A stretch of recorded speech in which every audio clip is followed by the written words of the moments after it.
Hola, soy Liliana Regalado, historiadora. Estudié en la Pontificia Universidad Católica del Perú, la especialidad de Historia, donde me doctoré y fui decana de la Facultad de Letras y Ciencias Humanas. Actualmente sigo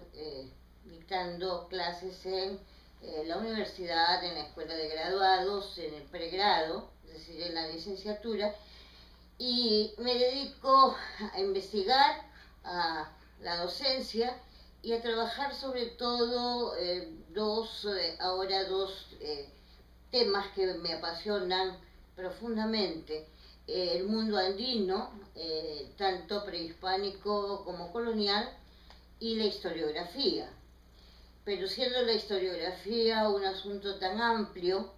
que se puede abordar desde tantos aspectos, en realidad el libro que ahora les quiero mostrar es este que mezcla estas preocupaciones. Las crónicas coloniales, fuentes para historias comparadas. En realidad soy editora de este libro, tengo un artículo dentro de él, y este texto recoge ponencias que se presentaron en un simposio del mismo nombre, Crónicas Coloniales, Fuentes para Historias Comparadas, el año pasado en el 54 Congreso de Americanistas que se realizó en Viena, y en donde junto con el profesor japonés Hidefuji Someda coordinamos, como otras veces lo habíamos hecho, un simposio sobre la temática de las crónicas americanas o hispanoamericanas. Lo cierto es que decía que este librito de alguna manera recoge mis dos grandes preocupaciones en este momento: el mundo andino, prehispánico y colonial, y la historiografía, porque estudiar a las crónicas es hacer historiografía, y además es estudiar al mundo andino, prehispánico y colonial, porque ese es el enfoque más importante que en el simposio le dimos a los trabajos. Tuvimos una, digamos, recepción interesante, amplia. No hemos podido recoger en este libro todas las ponencias que se presentaron. Hubo un debate muy interesante también porque felizmente tuvimos un numeroso público interesado. Ustedes saben cómo esos congresos suelen ser eventos tan grandes y a veces se hace difícil lograr tener, digamos, a colegas permanentemente interesados en seguir las discusiones de cada simposio. Pero felizmente sí logramos tener debates interesantes que nos ayudaron a profundizar el tema de las crónicas coloniales como fuentes. En este texto he logrado reunir, aparte de las ponencias que presentó el profesor Hidefuji Someda y yo misma, ponencias de jóvenes colegas de la Universidad Católica, es decir, peruanos, de Brasil, de Argentina, tanto de la Universidad de Buenos Aires como de la Universidad de Mar del Plata, y de Brasil, de la Universidad de Ouro Preto, ¿no? Y ¿cuál ha sido, digamos, ya la temática más específica que hemos tratado? Se llamaba historias comparadas porque efectivamente, al ser de distinta procedencia, los estudiosos que presentaron sus ponencias en el simposio han abordado crónicas que se referían a sus propios universos histórico-culturales, pero además lo han hecho desde distintas perspectivas, pero todas apuntando hacia el análisis histórico, aunque partiendo de disciplinas que no eran siempre la historia. Por lo tanto, hemos tenido acercamientos desde la historia y etnohistoria como método, desde la literatura, y además de estudiarse los discursos, además de estudiarse las temáticas, se han establecido importantes comparaciones. Voy a simplemente a leerles algunos de los títulos para poder dar ejemplo de esto. Yo traté un tema que llamé Visión de los vencidos o subalternidad, discursos históricos en las crónicas coloniales, donde hice un repaso historiográfico que nos llevó desde la famosa visión de los vencidos, pasando por el estudio de las categorías hasta arribar a la subalternidad, para ver qué cosas habían en común, qué criterios, qué nociones habían en común o qué cosas diferenciaban a estos abordajes que arrancan más o menos desde los años, desde la década de 1960 y que se continúa hasta ahora. El profesor Someda habló de algo muy interesante. Hizo una comparación de la colonización española en América y el Japón. Y además habló de un tema en el que continuamente se refería a los dominados, es decir, sin enunciarlo abiertamente, hablaba de la subalternidad. Y él trató sobre la doble identidad religiosa como estrategia de los pueblos sometidos tanto en América como en Japón a través de los textos que se produjeron en ambas, en ambos territorios. En el caso de Mónica Escarano, de Argentina, utilizó un texto que es una suerte de crónica, pero que también es una narración literaria,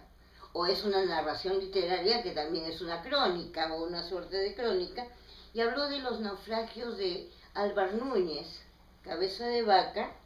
y aportes para una perspectiva dialógica en la que plantea cómo se elaboraron discursos que provocan la generación de un sujeto maravilloso, extraordinario, encarnado, enraizado, ubicado en el Nuevo Mundo. Francisco Hernández, que es peruano, más bien habló de la oralidad y la performance en las fuentes coloniales, partiendo de algo que conocemos muchísimo, y es el asunto de la memoria oral, que está dentro del discurso cronístico, de la memoria oral que se convirtió en texto escrito en las crónicas, y a partir de eso que ya conocemos perfectamente, él se ha centrado en la oralidad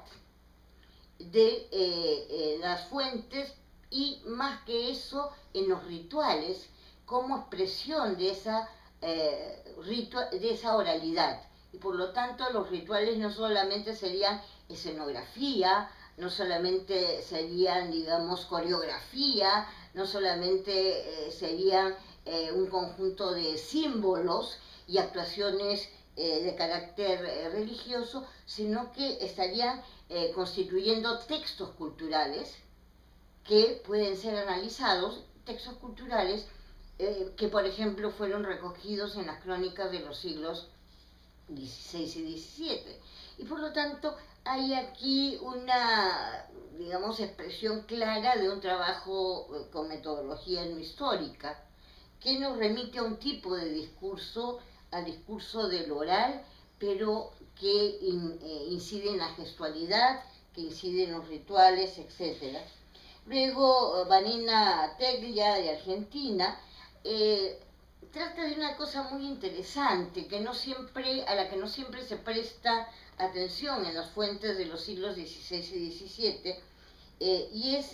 la idea de paraíso e infierno en la geografía del Nuevo Mundo.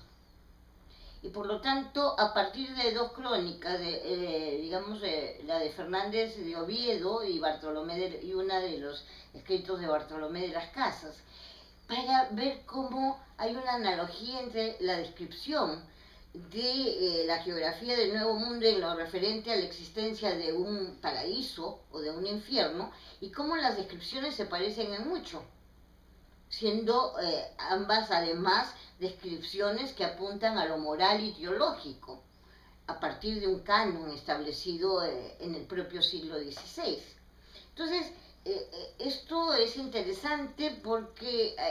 hay una perspectiva que, partiendo de un discurso, del análisis de un discurso textual, nos lleva a algo mucho más complejo, como serían valores teológicos, morales, imaginario, que se traslada de Europa y de Oriente a través de, digamos, de la cultura europea hasta el Nuevo Mundo. Luis Fernández de Oliveira habla sobre las crónicas coloniales como fuentes históricas, el trabajo de la erudición ochentista, y compara textos de México, Estados Unidos, Argentina y Brasil para indicarnos cómo en el siglo XIX se establece, para empezar, un canon historiográfico respecto al Nuevo Mundo, respecto al tratamiento del Nuevo Mundo, un canon historiográfico que se hace reposar en las crónicas como fuentes no solamente de primera mano, sino como fuentes sustantivas o que dan fundamento a ese canon historiográfico sobre el Nuevo Mundo en el siglo XIX. Y además de eso, señala el hecho de que nos lleva a un asunto que es propio, digamos, de cierta historiografía y también de la literatura. Nos lleva al espacio de las redes intelectuales, las lectorías intelectuales que, digamos, permiten la creación finalmente de ese tipo de canon historiográfico. Entonces, yo encuentro que hay una enorme riqueza en esta propuesta de Esteban Fernández, y el libro se cierra con el aporte de Susana Rosselló del Perú, quien por fin deja, digamos, cerrado un debate acerca de la autoría de la relación, de la historia de la relación del Perú, que estaba por, digamos, resolverse desde el siglo XIX a partir de dos candidatos, Cristóbal de Molina y Bartolomé de Segovia, como posibles autores de ese manuscrito que obra en el Archivo de Indias y que se consideraba esta relación todavía sin autor determinado, al principio anónima y después con estos dos candidatos autores. Y finalmente, a través de un trabajo muy minucioso de carácter heurístico, Pilar Rosselló llega a la conclusión, ahora sí, de que Bartolomé de Segovia es el autor de ese texto. Entonces, como podemos ver, el simposio, y hay otras ponencias que no hemos podido recoger por las circunstancias que todos conocemos cuando se editan las ponencias de un simposio, las dificultades porque los ponentes no entregan, digamos, sus textos escritos completos para la edición, por dificultades de orden académico, trabajo que los agobia día a día, etcétera, etcétera. Y por lo tanto, en realidad no recogimos todo, pero creo que es un abanico de estudios que nos remiten a la vigencia de las crónicas como fuentes que parecen todavía inagotables. No son las únicas, pero sí me parece que todavía son inagotables, como es inagotable todo documento histórico en la medida que generación tras generación les aplicamos nuevas perspectivas de análisis, les hacemos o les formulamos nuevas preguntas, y por lo tanto, junto con otro tipo de fuentes, estas tradicionales fuentes escritas todavía siguen dándonos que hablar. Y con este librito, pues todos los autores hemos esperado que en realidad se siga manteniendo la discusión y que los aportes aquí recogidos permitan avanzar a las jóvenes generaciones, ¿no? Y a las antiguas, ¿por qué no?, en el estudio sobre nuestro pasado, no solamente colonial, sino también precolombino. Así que nada, eso es todo. Espero que quienes tengan oportunidad de leerlo lo hagan sabiendo que ha sido elaborado con, digamos, mucho cariño, mucho respeto, mucha dedicación y mucho interés por conocer nuestro pasado, que es lo que nos convoca a todos, a autores, a historiadores y a lectores o estudiosos en general del pasado.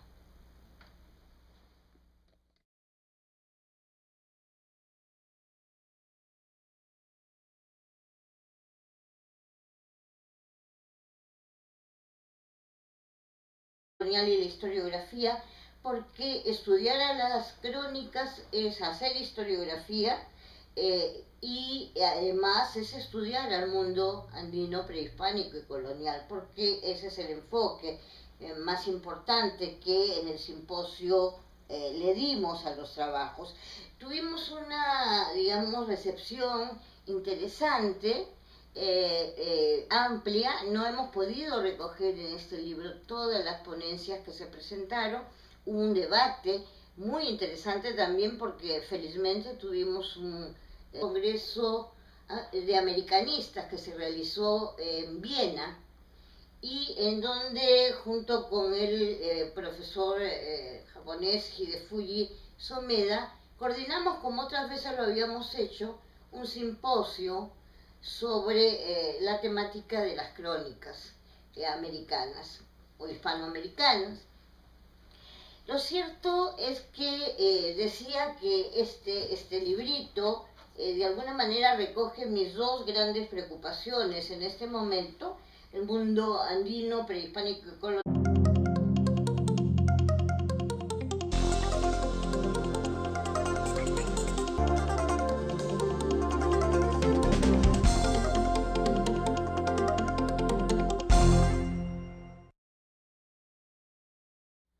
Hola, soy Liliana Regalado, historiadora. Estudié en la Pontificia Universidad Católica del Perú, la especialidad de Historia, donde me doctoré y fui decana de la Facultad de Letras y Ciencias Humanas. Actualmente sigo dictando clases en la universidad, en la escuela de graduados, en el pregrado, es decir, en la licenciatura, y me dedico a investigar, a la docencia y a trabajar sobre todo ahora dos temas que me apasionan profundamente: el mundo andino, tanto prehispánico como colonial, y la historiografía. Pero siendo la historiografía un asunto tan amplio que se puede abordar desde tantos aspectos, en realidad el libro que ahora les quiero mostrar es este, que mezcla estas preocupaciones: las crónicas coloniales, fuentes para historias comparadas. En realidad soy editora de este libro, tengo un artículo dentro de él, y este texto recoge ponencias que se presentaron en un simposio del mismo nombre, Crónicas Coloniales, Fuentes para Historias Comparadas, el año pasado en el 54